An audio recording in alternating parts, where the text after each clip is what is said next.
الحمدللہ جو ٹریننگ ہماری چل رہی تھی 5 دن کا ایک پورا سیشن تھا ہمارا. الحمدللہ بہت نئی چیزیں ہم کو یہاں پر سیکھنے میں ملی ہیں. اور خاص طور سے میں آپ سب لوگوں کا شکریہ ادا کرتا ہوں کہ آپ سب لوگوں نے اتنی مصروفیات کے باوجود مستقل طور پر صبح سے لے کے شام تک یہاں پر بیٹھے ہیں.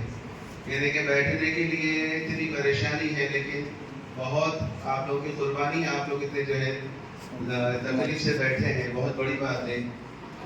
کئی ہماری بہنیں ایسی بھی ہیں جن کو جو ہے بیک پین ہے، کچھ مسائل ہے، بیماریاں ہیں، ساری پریشانیوں مجبوریوں کے ساتھ آپ لوگ یہاں پر بیٹھے.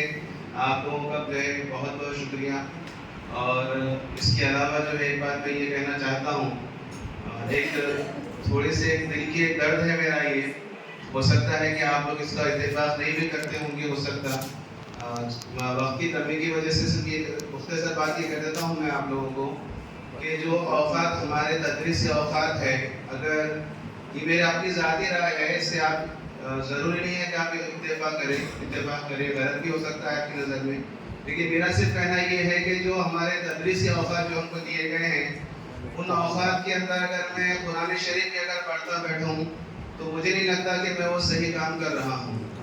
ہو سکتا ہے آپ اسے اختلاف کر سکتے ہیں، آپ کو اس کا حق ہے، لیکن میری اپنی ذاتی رائے ہے کہ ایک سیٹھ صاحب کے پاس ایک چوکیدار جو ہے بار بار آ کر کہتا ہے کہ میں رات میں خواب دیکھا آپ جو ہے جنت کی نہروں میں غوطہ لگا رہے تھے.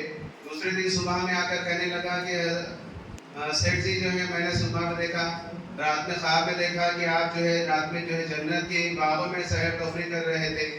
اور تیسرے دن کہنے لگا کہ میں نے دیکھا آپ جنت کے باغوں کے اندر سیر تفریح کر رہے تھے، جنت کی نعمتوں کے اندر آپ تھے. چوتھے دن جب وہ آیا تو اس کو اس کے سیٹھ نے اس کی نوکری سے برخاست کر دیا. یہ بہت افسوس ہوا اس کو. وہ کہنے لگا کہ میں تو آپ کو اتنے اچھے سے خواب سنا رہا ہوں اور بشارتیں سنا رہا ہوں، تو آپ کو مجھے میرا احترام کرنا چاہیے، مجھے آپ ہمیشہ کے لیے نوکری پہ رکھنا چاہیے، میری تنخواہ کو آپ کو بڑھانا چاہیے. لیکن انہوں نے کہا کہ بھائی میں نے آپ کو ایسے چوکیدار رکھا ہے. چوکیدار کا کام ہوتا ہے کہ وہ رات میں جاگے. آپ خواب دیکھ رہے ہیں، اس کا مطلب آپ جاگ نہیں رہے، سو رہے ہیں نا. تو جو وقت ہم کو تدریس کے لیے دیا گیا تھا، اس کے اندر اگر ہم قرآن شریف کی میرے تلاوت کر رہے ہیں، تسبیحات لے کے بیٹھے ہیں، اور رمضان مبارک کا مہینہ آنے والا ہے، آپ لوگوں کے سامنے ایسے کئی آپ کو دکھیں گے جو بالکل متقی پرہیزگار بن کر بہترین طور پر جو ہے تدریس کے اوقات کے اندر قرآن شریف پڑھتے بیٹھیں گے، ذکر کرتے بیٹھیں گے. مجھے نہیں لگتا کہ اس کے اوپر کوئی ثواب ملنے والا ہے. جو نسلیں ہمارے سامنے ہم کو دی گئی ہے، ہم ان کے لیے جواب دیں. میں بس اتنا کہتا چاہوں، اللہ پاک مجھے بھی اس کے لیے عمل کی توفیق عطا فرمائے.